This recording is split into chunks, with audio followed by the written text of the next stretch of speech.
పైనున్న విశాలమునకు దేవుడు ఆకాశమని పేరు పెట్టెను. అలాంటి విశాలమే భూమికి ఉత్తర దిక్కున ఉన్నది. దేవుడు ఉత్తర దిక్కున విశాలమును పరిచెను.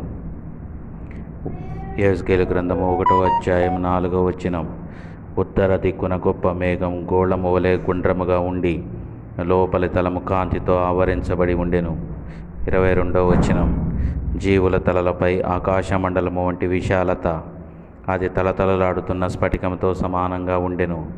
అనగా దేవుడున్న పరలోకములో కూడా ఒక విశాలము, ఆ విశాలం పైన తలతలలాడుతున్న స్ఫటికం.